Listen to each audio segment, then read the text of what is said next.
Cześć! Witajcie na kanale Plecak i Droga.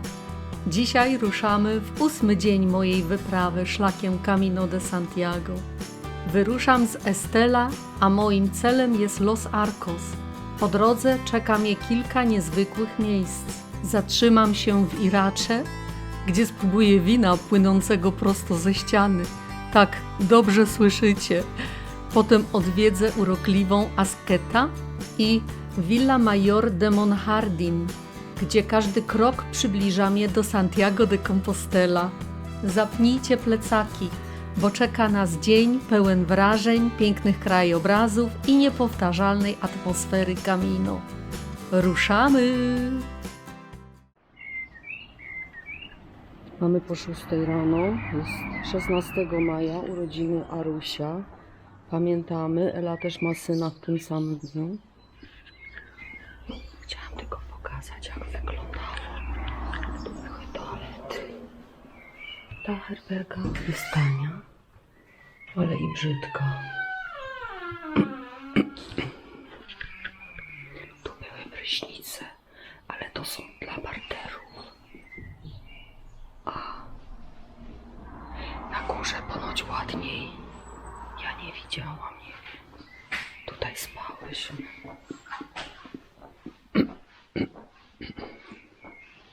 Tutaj spałyśmy na tych dwóch. Ja na górze. Ela na dole spała. Większość ludzi już wyszło, ale jeszcze niektórzy śpią. To tylko tyle chciałam. A tu jest kuchnia. Skromna. Ale wszystko co najważniejsze. Tutaj był komputer, nie korzystałyśmy. Takie automaty. Też nie korzystałyśmy, myśmy zjadły po prostu menu Pellegrino i kawa, automat, kuchenki, lodówki i bardzo długi stół.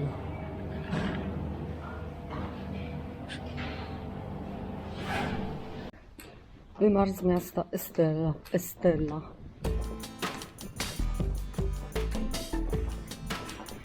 Bardzo ładne miasteczko, kolejne piękne. W poprzednim odcinku zapomniałam dodać, że szłyśmy z Elą z Puente la Reina do Estella 23 km. Żegnamy powoli piękne miasto Estella, jak zwykle urokliwe i pełne wdzięku, jak również i starych zabytków. Popatrz, jak tu pięknie. Tego nie widziałyśmy wczoraj. I po co tu latarki zakładali na głowę, to nie wiem. Tylko dłuższego czasu jest światło. W większości etapów mamy do wyboru trasę główną albo alternatywną. Dzisiaj wybierzemy alternatywną, bo będzie bardziej w cieniu, z pięknymi widokami, wśród drzew. Bodega Irache, właśnie się zbliżamy. Jest wino! To znana winnica i producent wina w Hiszpanii, położona w miejscowości Ayegi w pobliżu Esteli. Została założona w 1891 roku, co czyni ją jedną z najstarszych winnic w regionie Nawarry. Szczególną cechą Bodega Irache jest jej Fuente del Vino, czyli inaczej fontanna wina. Została pierwotnie zbudowana w XII wieku przez mnichów, a później przejęta przez winnicę.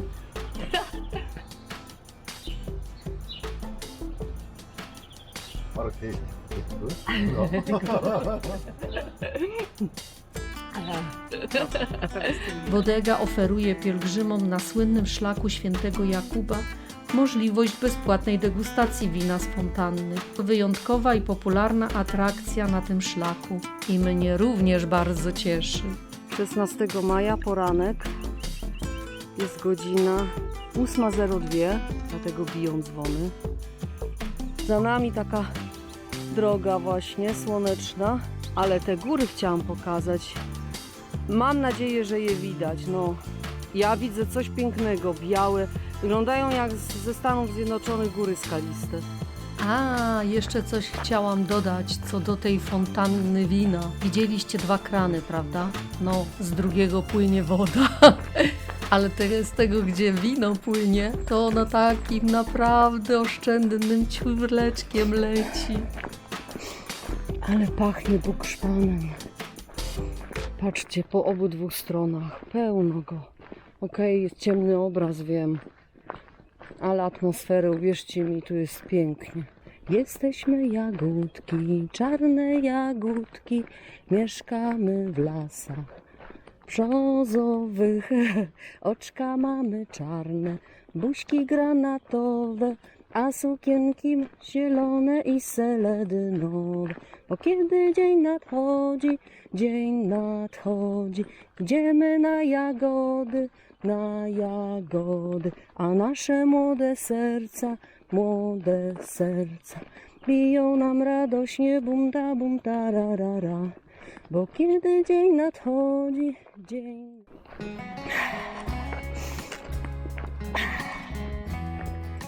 cudne powietrze. Na moją astmę, wspaniale. Wdech, wydech. Wdech, wydech. Prawdziwa inhalacja. Ale i tak oddychamy to większość czasu.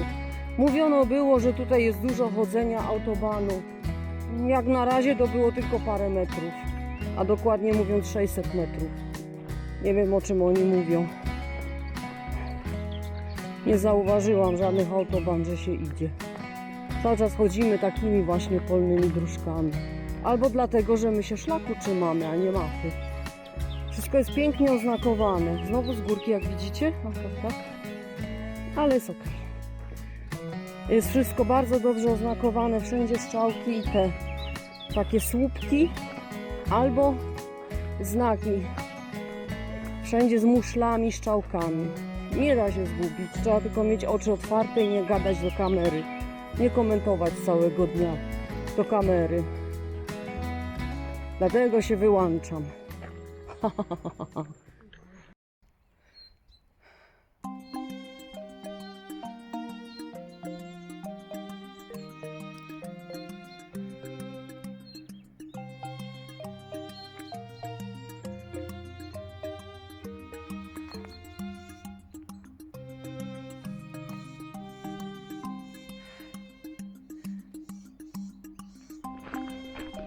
Źle spałam tą noc.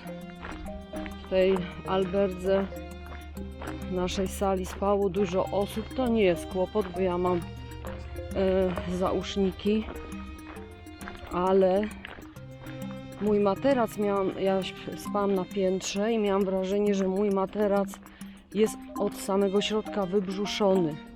I to takie uczucie, że zaraz zlecisz z tej góry. Po pierwsze.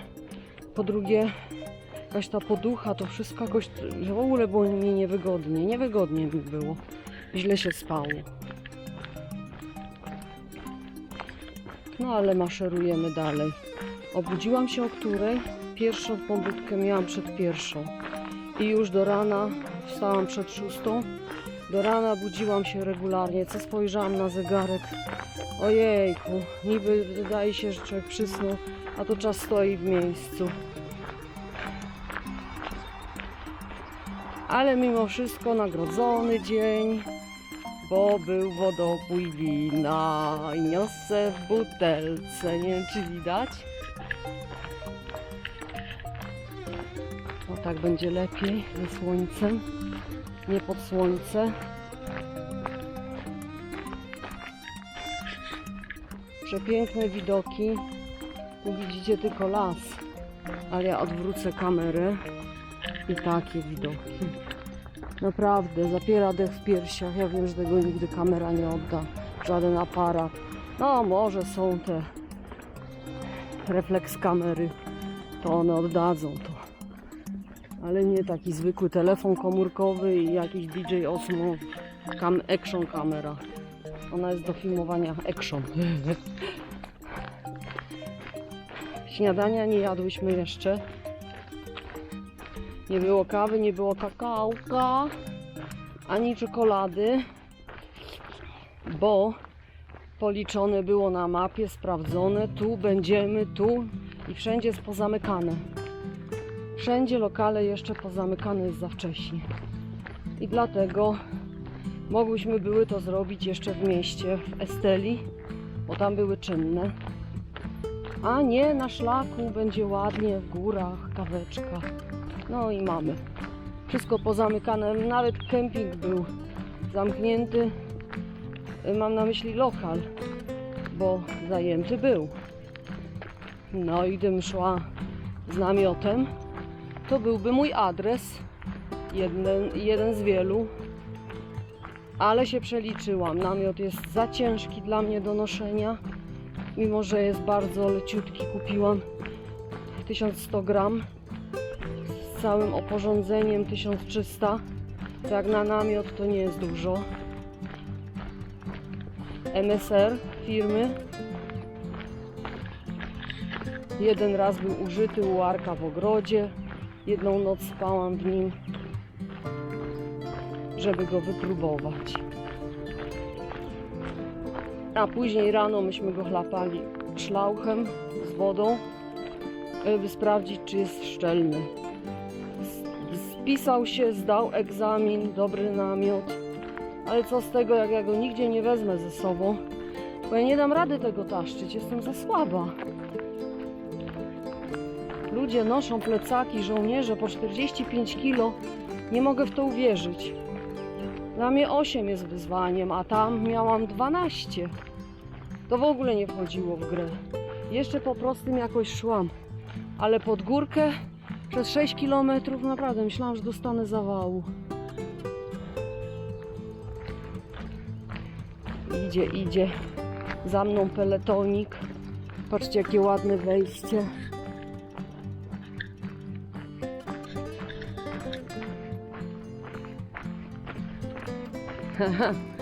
Wrota do raju.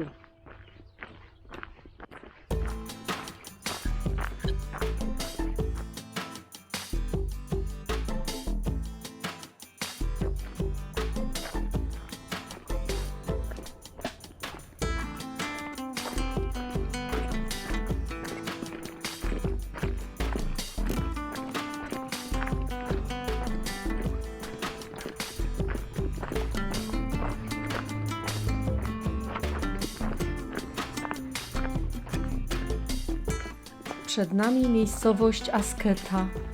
Szkoda, że nie zainteresowałyśmy się tą miejscowością.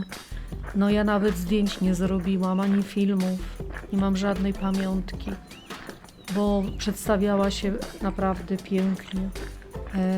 W roku 1246 Teobald II nadał miejscowości prawa miejskie. Do 1346 roku osada była własnością kościoła w Pamplomie, a następnie przeszła w ręce korony Nawary. Architektura miejska głównie pochodzi z XVI wieku, jedynie wieża z 1949 roku, ale wykorzystuje oryginalne fundamenty.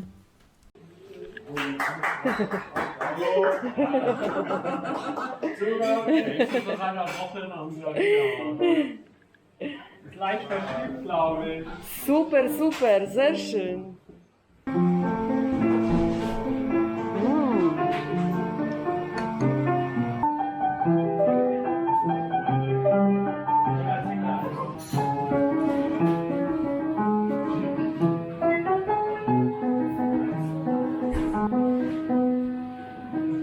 What's the name?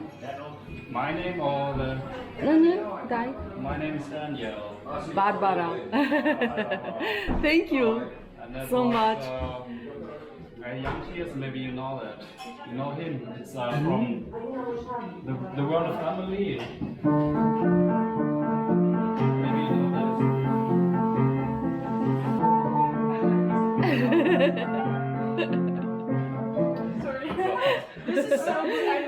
Super. that. Yeah. Sorry. Beautiful. Brawo!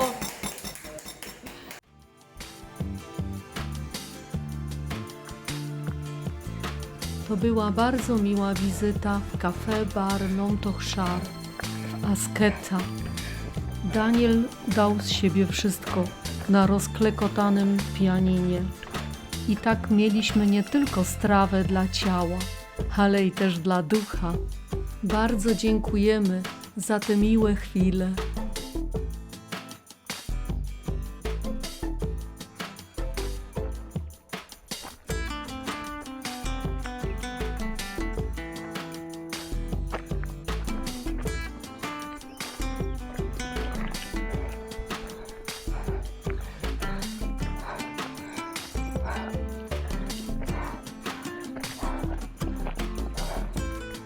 Zbliżamy się do Villa Maior de Monhardi i należy wyjątkowo zwrócić uwagę, zwłaszcza w czasie upałów, żeby w tej miejscowości uzupełnić zapasy wody. Dlaczego? Za nią rozpoczyna się 10-kilometrowy marsz przez otwarty teren bez żadnej miejscowości.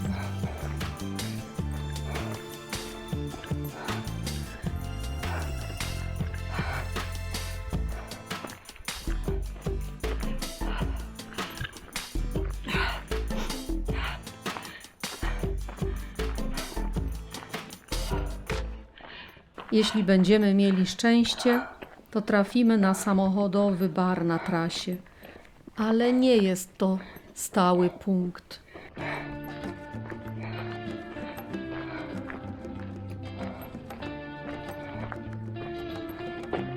Słony pot wpada do oka. Znacie to uczucie? Na jedno oko nic nie widzę. Au. O, jeszcze wyższe podniesienie i tak idziemy cały czas pod górkę. Calusieńki. Czas. Zgadnijcie czemu tak wszystko jest w dole.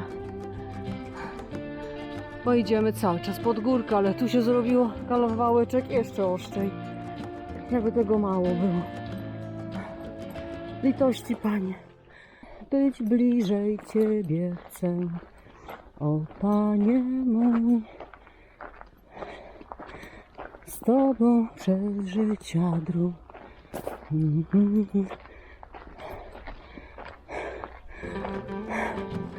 No, niech ośpiewa człowiek.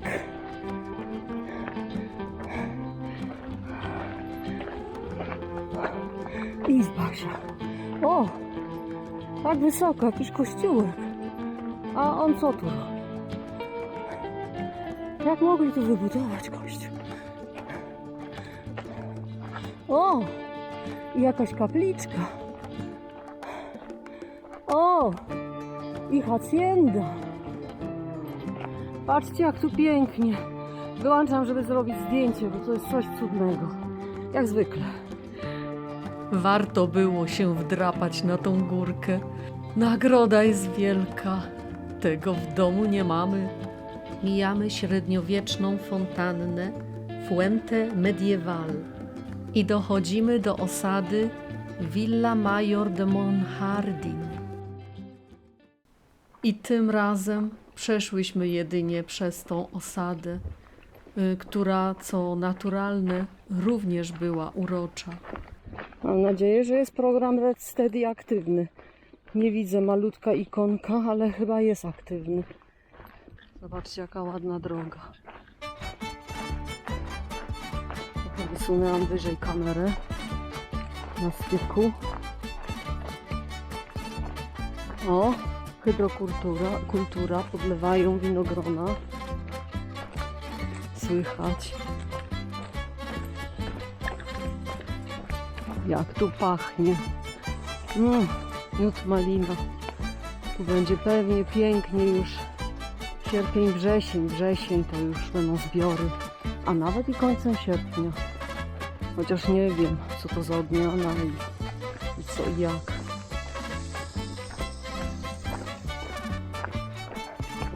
Tu jest tak dużo winiarni. Chciałabym raz nagrać tych mariachi, ale w kostiumach, takich kapeluszach wielkich. Ja wiem, to jest w Meksyku, ale by było fajnie, takich kolorowych, pięknych takich gorsetach, z cekinami, z takimi pomponikami. I tymi gitarami, te gitary nawet są inne, one są takie giga mandoliny. Z takim ładnym, zakręconym brzuszkiem. Tam trąbki powinny być. Chyba troszkę za bardzo idę pod słońce, ale jak widzicie z górki tym razem, to udokumentuję. To jest piękna droga. No, kamera jest prawie na wysokości moich oczu, więc to samo powinniście widzieć, co ja, tylko nie z takimi wstrząsami. Ale pięknie. Ja tam z dala widzę te całe panoramy, te góry dalsze. Mam nadzieję, że to nie to mamy zdobywać, że ominiemy je kiedyś w końcu.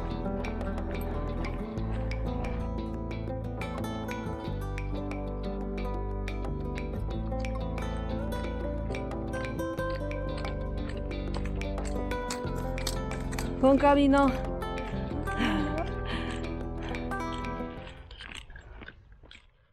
Zum Geburtstag viel Glück, zum Geburtstag viel Glück, zum Geburtstag, liebe Arkadiusz, zum Geburtstag viel Glück.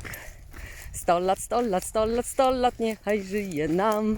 100 lat, 100 lat, 100 lat, 100 lat, niechaj żyje nam.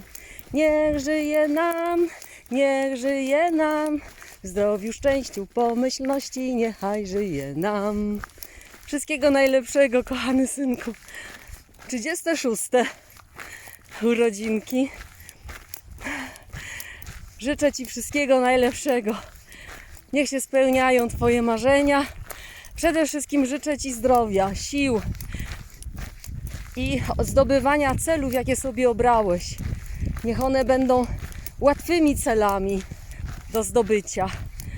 Albo oby Tobie się udało je łatwo zdobyć. O, tak chciałam powiedzieć. Co jeszcze można życzyć w dniu urodzin? Dobrej imprezy, pewnie w weekend. Mam nadzieję, że brat do Ciebie przyjedzie i będziecie się bawić razem.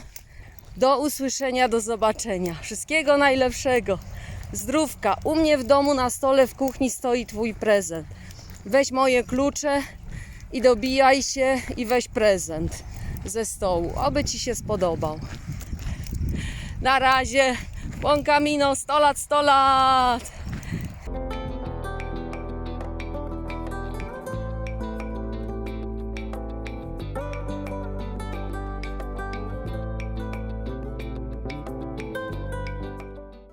Wysłałam Ci zdjęcia i zwróć uwagę, z jakiej studzienki pobieram wodę. Tam jest Twój rocznik urodzenia. I zobaczyłam 1986. Pomyślałam sobie, ale zrządzenie losu. Akurat dziś Aruś ma urodziny. I jego to jest rocznik. Na razie, ciao, ciao.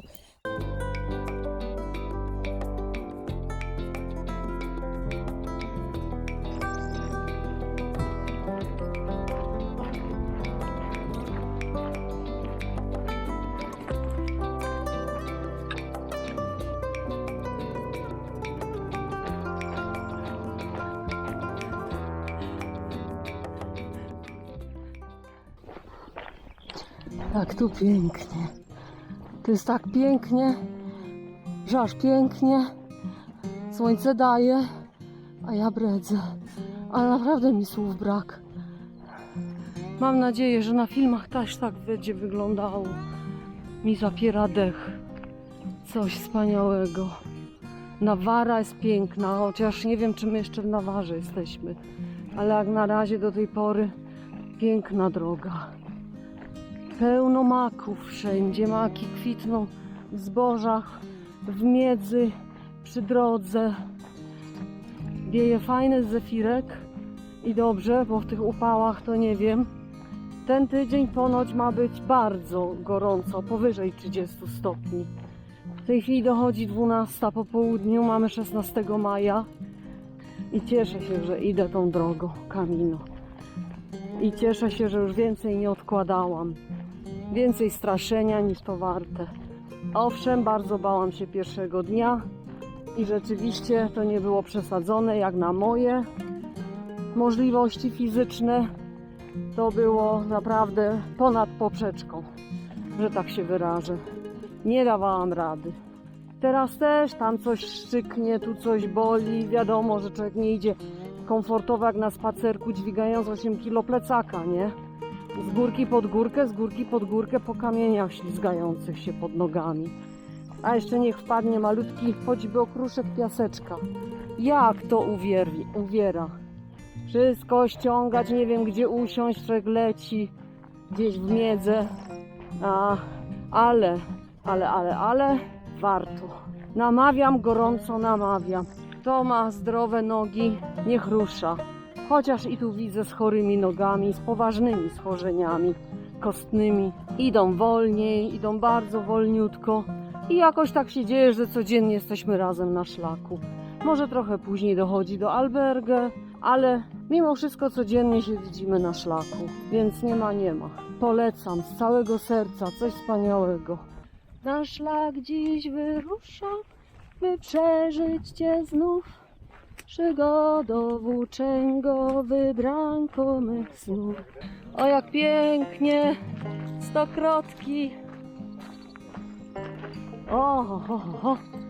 Patrzcie tu.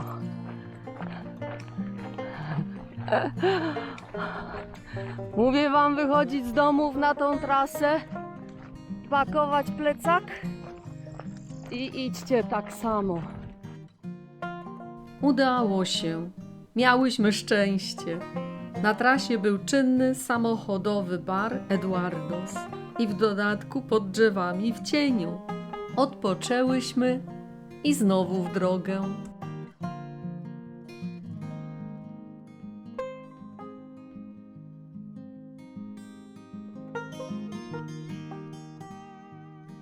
A kogo my tu spotykamy? To nasz dobry kaminowy znajomy Francis. Też odpoczywa i to w cieniu. Buen camino! Żar leje się z nieba, a każdy krok wydaje się cięższy od poprzedniego. Słońce pali nasze twarze, pot spływa po skroniach, a powietrze drga od gorąca. Idziemy naprzód, choć siły powoli nas opuszczają. Wokół nas olbrzymie przestrzenie, rozgrzana ziemia i nieustępliwy skwar.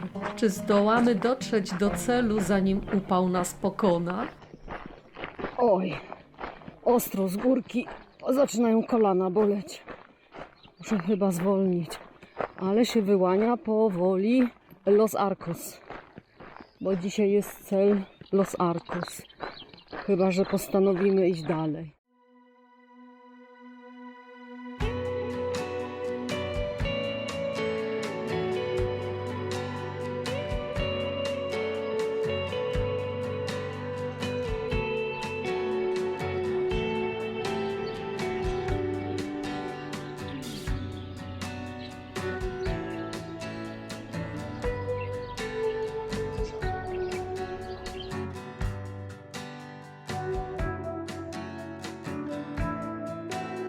Jestem w Los Arcos. Już dostałyśmy nasze łóżka na parterze. Zaraz wam pokażę, jakie ładne miasteczko. Historii nie opowiem naturalnie, bo nie znam. Wszystkie te miasteczka tu są śliczne. Nie wiem, te uliczki takie wąskie, bajeczne, wszystko czyściutko, bardzo zadbane. Jest przynajmniej ta strona Hiszpanii. Nie wiem, co to za rzeczułka.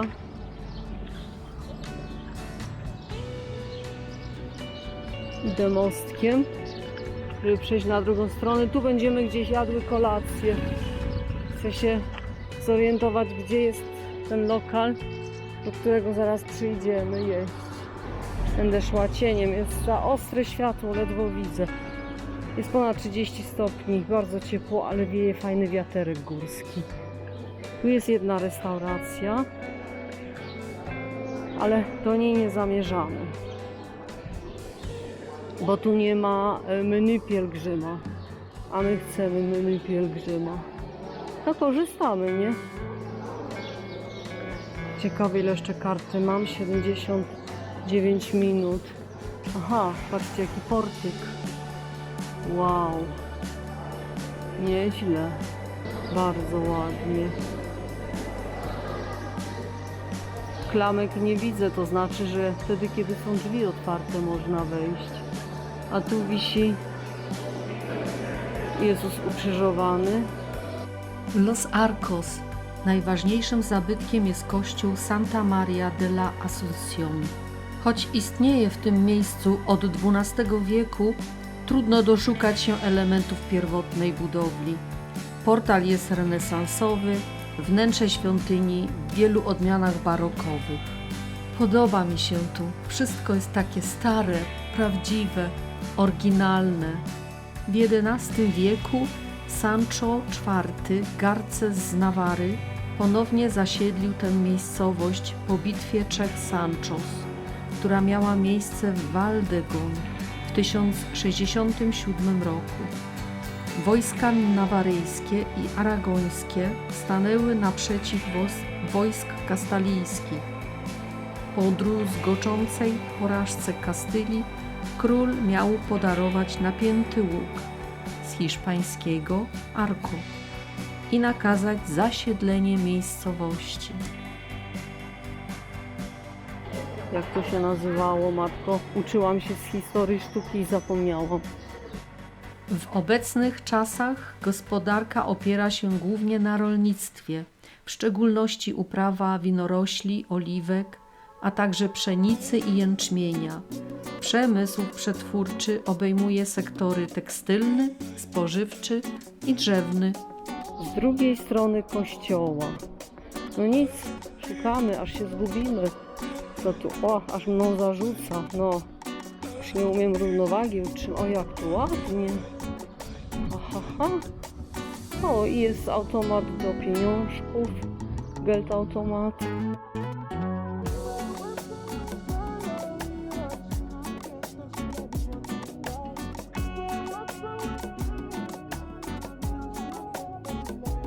Mavi, znalazłam. Tu będziemy jadły. Jest. Tam już siedzą ludzie. Kolacja planowo będzie o 19:00, a w tej chwili jest przed 17:00. O, i te drzewa łączące się, same od siebie tak się łączą. Kurczę, takie idylliczne miasteczka, takie dwa wielkie traktory przejechały. Akurat kiedy Basia filmuje, no nie mogli poczekać na polu jeszcze te pół godzinki, aż ja skończę. Tu taki obiekt. I te drzewa fenomenalne. Platanus hispanica. Tak się nazywają te drzewa. I to nie jest naturalne zrastanie się, inoskulacjon. Poprzez regularne przycinanie i łączenie lub wspieranie końcówek gałęzi na celu jest uzyskanie tzw. tuneli, zadaszenia, aby ludzie, mieszkańcy miasta mieli cień. Wracam do tego. Albergi. Jest bardzo gorąco, nie do wytrzymania. ¿Tenemos paparazzi? Paparazzi! Si!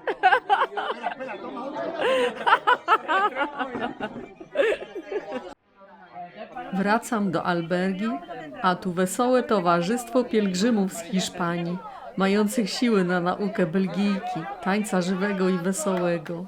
Pozwolono mi nagrywać. Nagrywam i telefonem, i kamerą. Dziewczyna w długich włosach i białej koszulce to Teresa. Pochodzi z Burgos. Grupa ta to przypadkowi znajomi. Poznali się tutaj, na Camino. Pasito! Pasito. Y la chica gira por aquí Chica. y se va con el de atrás.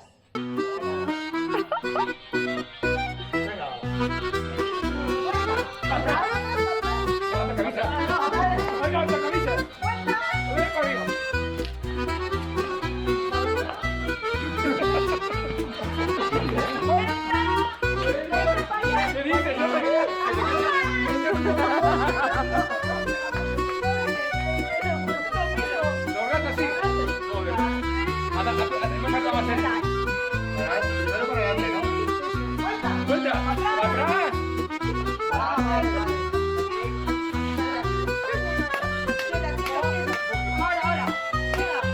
Centro.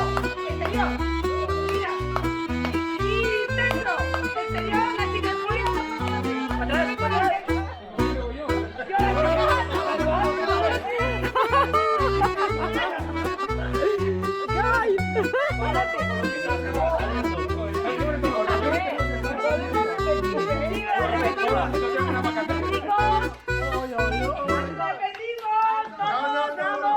¡Bravo! Aquí ha salido bien, ya está. ¿Bien? Bien. Por supuesto, muy bien. To było przemiłe spotkanie. Dziękuję Wam, że mogłam w nim uczestniczyć. Jesteście wspaniali, nie zmieniajcie się. Dziękuję Ci, Tereso, za kontakt ze mną. Pozdrawiam. I to wszystko, co na dzisiaj przygotowałam. Przeszłyśmy 24,7 km. W Los Arcos wybrałyśmy albergę Peregrinos Isaac Santiago i kosztowała 8 euro od osoby. Wieczorem o 19:00 zjadłyśmy kolację w bar-restaurante Mavi, która kosztowała 13 euro.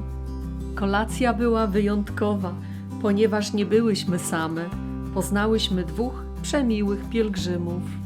Franz i Janek. Franz pochodzi z Niemiec, a Janek z Polski, spod Warszawy.